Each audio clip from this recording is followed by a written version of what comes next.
Wake up, filthy. Something is happening at Playboy Carti's concert. If you go to a Playboy Carti concert, you'll feel a radically different vibe than any other rap show you've ever been to.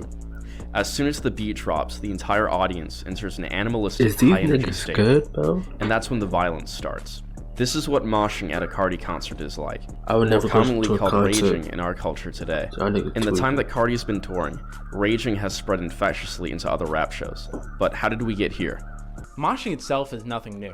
Its humble beginnings as a niche form of crowd expression can be traced back to the 1970s and through the 1980s. Punk bands such as Minor Threat, Bad Brains, Black Flag, and The Germs can be looked towards as really popularizing it within the hardcore punk scene. This already gives us a connection to Carti, as he said that these bands have influenced him.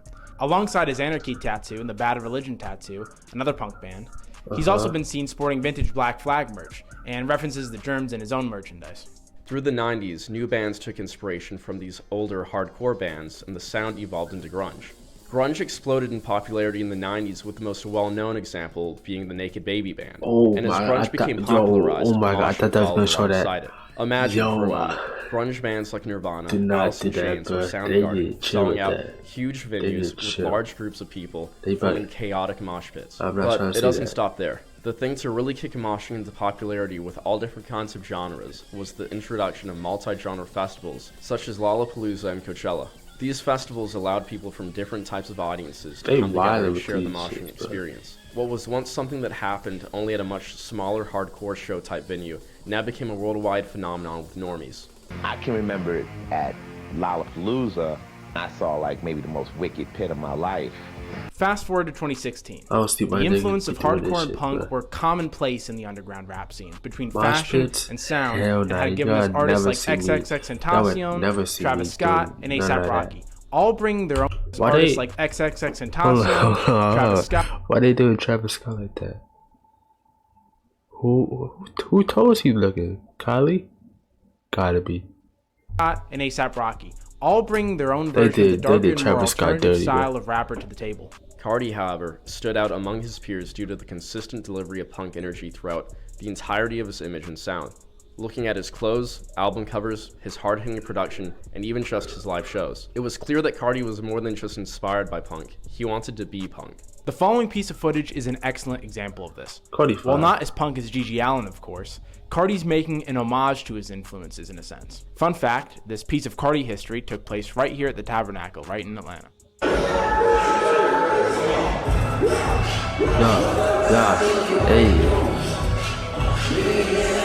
With the troops. Looking at Carti's most recent album, Whole Lotta Red, we can see that this style he's been curating has only become more refined. While past Carti tours hadn't looked too different from other rap shows at the time, Carti took advantage of his new artistic power and presented fans with a dark and menacing concert experience to match the new vampire persona he'd taken on.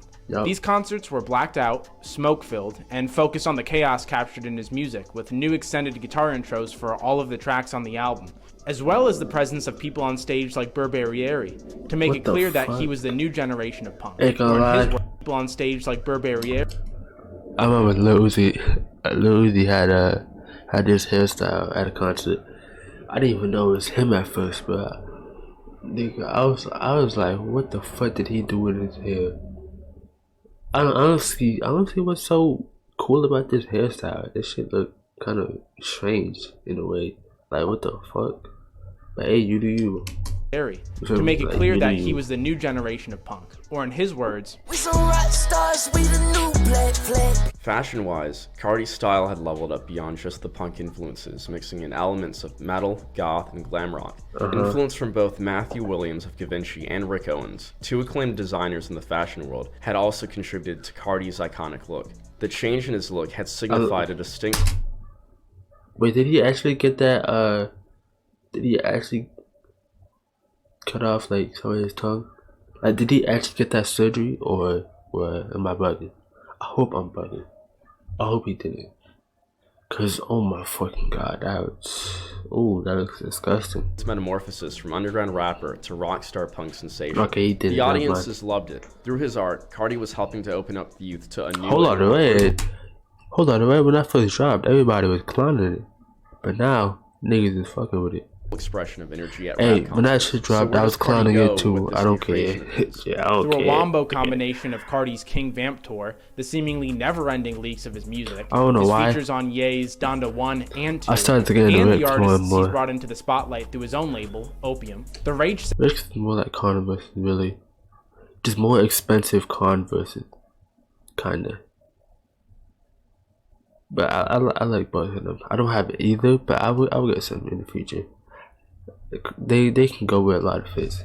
Sound that Carti's helped contribute to, which was once so controversial to critics and fans alike, is now more popular than it's ever been. From the perspective of where we are in the music scene in Atlanta, this is especially true for moshing. The term opium has now become a full-fledged genre of style, with kids rushing out to wear the same Rick Owens Ramones, Balenciaga Raver pants. Genre of style, with kids rushing out. Why he jumping like that? Why he jumping mad zesty? Like, hey, yo. We're the same Rick Owens Ramones. They're gonna love Lee. Balenciaga Raver. And is this Midwest? This gotta be Midwest. I fuck with the hoodie. Raver pants and upside-down crosses, all purchased with their parents' credit card. Now, some of you might say, crazy. well, raging isn't the same thing as moshing or what any of the old school punk guys were doing, and Carti's not punk. And even if these things are true, what's interesting about the rage phenomena is that at the very least, it's opening kids up to the idea that they don't have to be stuck in just one type of aesthetic or sound. I mean, he has kids that have only been listening to rap their entire lives, going to his shows wearing Norwegian black metal corpse paint. It seems that the culture is now moving into its heavier phase of 2000s nostalgia, with the sound and style of things like nu metal, like Deftones, and the fashion of that time, which we now see as Y2K, absolutely exploding on all platforms, like TikTok, where so many songs from Y2K absolutely exploding on all platforms, like TikTok, where so many songs from the 2000s are becoming trending sounds, or apps like Depop or Grailed having Y2K as their top search. Between everybody's clothes being 3 times oversized, or rock guitars beginning to take over trap beats, we've yet to see anybody take this to its absolute peak. And as for the future of moshing, who's to say we won't see slam dancing becoming mainstream, or hardcore style moshing with roundhouse kicks and pits that stay open?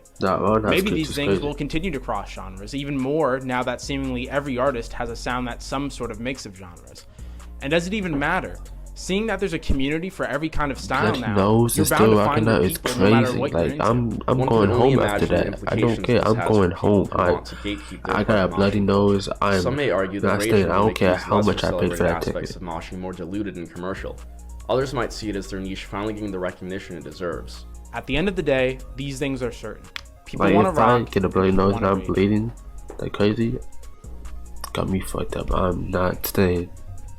What the fuck is this nigga doing?